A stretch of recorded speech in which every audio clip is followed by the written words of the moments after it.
नमस्कार, मैं पूनम और आप देखना शुरू कर चुके हैं सरल न्यूज। इस वक्त मेरी मौजूदगी चांदनी चौक में। आपको बता दें, नागपुर में औरंगजेब की कब्र हटाने को लेकर दो पक्षों में आगजनी हुई है। जिस तरीके से हिंसा हुई है, उसी मुद्दे पे बातचीत करने के लिए जनता से जुड़ेंगे, जानने की कोशिश करेंगे। क्या नाम है? करण जाटव नाम है मेरा।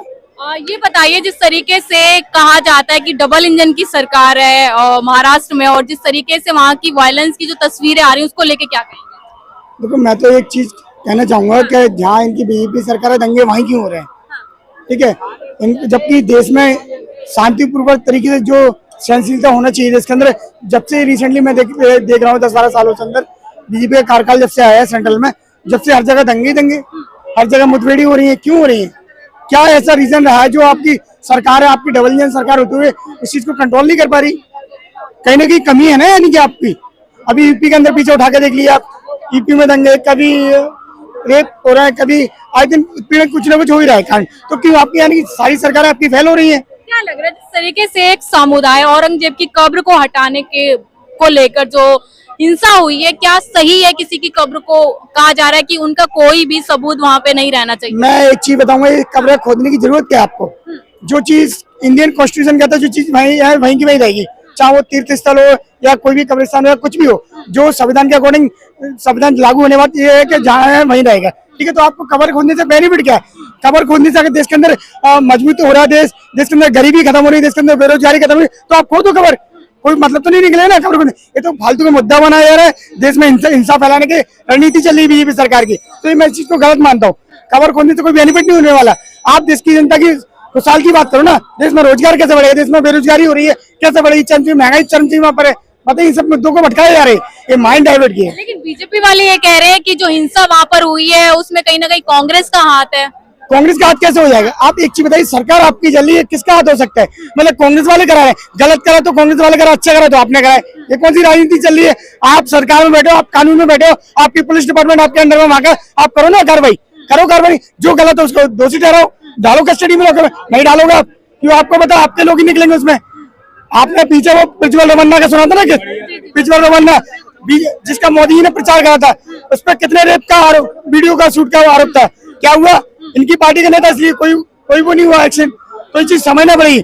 सारे करप्टेड, सारे रेपिस्ट बीजेपी नेता भरे, बीजेपी पार्टी भरे पड़े, तो आप किस पे आलोचना कर रहे हो?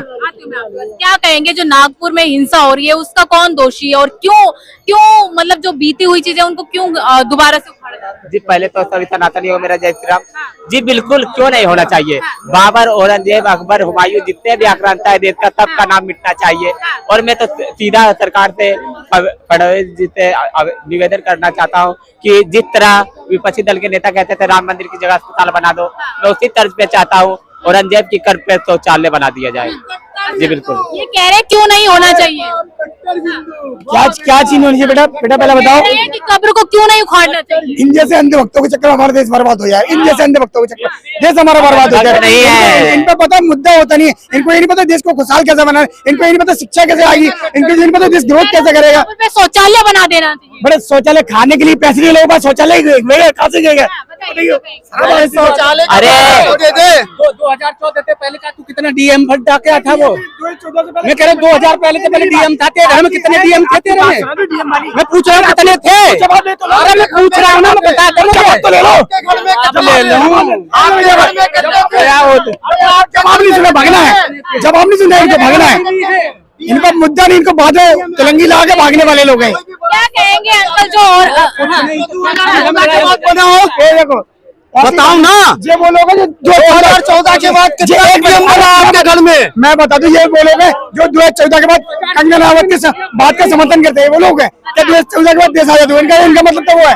बताइए, मानते हैं कि 2014 के बाद देश आजाद हुआ? जो वो अन्य भक्तों के लिए, हमारे लिए तो 1947 में देश आजाद हो गया। क्योंकि शहीदों की कुर्बानी ऐसी नहीं हम जाने देंगे। हम अम्बेडकरवादी, हम देश से गर्व से कहते हैं। महाराष्ट्र के मुख्यमंत्री वो ये कह रहे हैं कि छावा मूवी के बाद ये जो मुद्दे हैं वो ज्यादा उखड़े हैं। छावा मावा मूवी पता है लोगों को भोगलाने के लिए बनाई जा रही है। ये सब बेवकूफ। अभी छाव मूवी वाले जो पूर्वज उनके उन लोगों ने केस करा ना, उसके करा ना, गलत तो नहीं है। सरकार उनको माफी मांगने पड़ी डायरेक्टर को। इसमें मतलब सच्चाई भी नहीं दिखा रहे लोग, पूरी सच्चाई भी दिखाओ ना, किसने किसका साथ दिया था। आमिर मैं कह रहा हूँ हमारे दलित भाइयों ने भी उस टाइम में साथ दिया था, उसको उनको नहीं दिखाया तुमने, तो गलत दिखाया गया है क्या छावा? बिल्कुल गलत दिखाया गया है। आप पूरी मैं कह रहा हूँ, एक पहले मूवी आई थी याद है आपको, उसका नाम था, आपने पुणे वो सुना है आपने, भीमा, सॉरी क्या नाम है, एक महाराष्ट्र के अंदर वो, सॉरी महाराष्ट्र के अंदर एक वो गाँव, पूना गाँव, जिसमें महिला को ब्रिज तक ढकने का अधिकार नहीं था, वो मूवी को पूरा नहीं दिखाया गया। वो ऐसे क्यों छुपाई जाती है सच्चाई है आज भी? जो नागपुर में आगजनी, हाँ, तो वो चीज समझने वाली बात है। देश की जनता को गुमराह कराया जा रहा है, देश की जनता को बेवकूफ बनाया जा रहा है, हिंदू मुस्लिम की राजनीति की जा रही है और कोई काम नहीं किया जा रहा। बयान आपने सुना होगा, सांसद बीजेपी की सांसद कंगना रनावत जो लगातार ये बयान दे रही है कि बीजेपी के आने के बाद कोई भी हिंसा नहीं हुई, कहीं विस्फोट नहीं हुआ देश में, क्या कहेंगे? मैडम एक कंगना रनावत, तो पहले तो मैं एक चीज आपसे क्लियर कर दूं, ये बॉलीवुड में ठीक थी, जो नेता नगरी में आके क्या कर रही है? चुनी हुई सांसद है। चुनी कौन सी चुनी सांसद नहीं चुनी, ये चुनी नहीं, बीजेपी की चुनी सांसद है। बीजेपी ने सिलेक्ट किया ना, जनता ने चुना है सर। जनता ने नहीं चुना। जनता ने चुना होता तो सांसद बोलने से पहले ये तो सोच ली थी, एक बाइट दे रही है, इंटरव्यू दे रही है, जो 14 के बाद देश आजादी मिली हमें, सारा मानी चाहिए। मतलब हमारे वीर जवान शहीद भगत सिंह, चंद्रशेखर आजाद जी वगैरह सब लोग कुर्बानी व्यक्ति थी, सारा मानी चाहिए। ऐसे लोगों को सांसद मांगो तो क्या हाल होगा देश का? क्या अब क्या लग रहा है जिस तरीके से? हाँ, लेकिन बेटा जनता सुना, जनता ने है, बाकी मैं आपके साथ ठीक हूँ, लेकिन तुम ये नहीं कह सकते जनता ने नहीं सुना। हाँ, उसको she may not be fit for the post of क्या कहेंगे जो नागपुर में औरंगजेब की कब्र को उखाड़ा जा रहा, खोदा जा रहा, उस पर क्या कहेंगे? क्या है ये, राजनीति है क्या सही है? मैडम ये प्योर राजनीति है। कौन कर रहा है राजनीति? ये बीजेपी को सूट करता है, हिंदू मुसलमान की, अडानी को जमीन देनी है धारवी की, उसमें ध्यान न जाए। औरंगजेब पैदा हो गया, ये इन्होंने यही करना है। और उठा के फेंक दो कब्र, किसके अंडर आती है? ASI के अंडर आती है? और जो पुरातत्व विभाग, सुन लो, पुरातत्व विभाग के अंडर आते हैं। पुरातत्व विभाग is under the ministry of culture, ministry of culture is under prime minister, तो सारी है। एक रूल बना दो कि इसकी कब्र को उठा के फेंक दो। लेकिन शिवसेना क्या कह रही है? कह रही है हम कहते हैं कि इसकी कब्र यहाँ रहे, ताकि हम लोगों को ये दिखाएं कि इसको जो बड़ा फन्ने खां बनता था अपने आप को औरंगजेब, उसको हमने यही रोंदा, उसकी कब्र बनाई है। ये हमारा उसमें गर्व की बात है। शिवसेना वाले ये कह रहे हैं कि हमारे शिवाजी को ये लड़ने आया था, उसकी हमने यहाँ कब्र बना दी। तो वो कहते हैं औरंगजेब की कब्र किसने बना दी? बताइए आप। आपस में सवाल जवाब करो, मैंने मेरा पब्लिक टू पब्लिक डिबेट क्यों करा रहे हो? मेरा सवाल ये है, क्या छावा मूवी की वजह से ये सारे हिंसक जो हो रहा है? अरे क्या नहीं मालूम मुझे, किसको नहीं मालूम? क्या पूछ रहे मेरे से? और बहुत बढ़िया बादशाह था, उससे बढ़िया बादशाह नहीं था। मैं वो नहीं कह औरंगजेब ने किसी का ज्यादा गद्दारी नहीं करी, जितना भी ये जो है तो जब तक जमीन मैं कुछ और कह रहा हूँ। और हमारी यही दुकान है हमारी में, हो रहा हूँ बेटे, हो रहा हूँ। चक्कर चलता रहा। ये सिर्फ रिलीजन पॉलिटिक्स जब तक देश के अंदर है, ये धर्म की राजनीति जब तक रहेगी देश के अंदर, ऐसे ही चलता रहेगा। वही ना, आप देखो उसी बात पे टॉपिक पड़ता नहीं, लोगों ऐसे एक दूसरे को भड़क जाना। तो ये सब चीज जब से बीजेपी सरकार शासन में आई है, जब से धर्म की राजनीति चल रही है।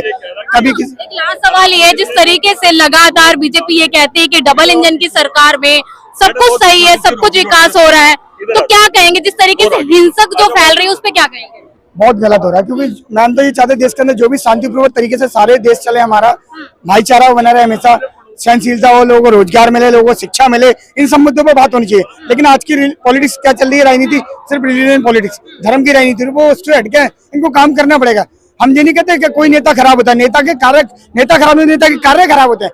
उन नीतियों को जिस तरीके से कहा जा रहा है कि औरंगजेब एक जो शासक थे वो क्रूस आ सकते हैं, और कुछ लोग उन्हें अच्छा बता रहे हैं, क्या कहना सही है? अब देखो हम तो इस चीज के दोनों के पक्ष लेंगे कि देखो जिसकी नजर में वो अच्छे होंगे, उसकी नजर में अच्छे होंगे, हमारी किसी की नजर में गलत हो तो गलत। हम इस चीज पे डिबेट नहीं करेंगे, लेकिन हम इस चीज पे डिबेट करेंगे कि देश के अंदर मेन मुद्दों पर बात की जाए।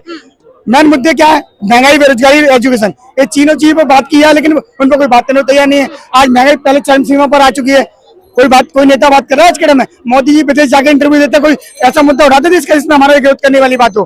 कोई नहीं उठाता। ये चीज समझनी पड़ेगी।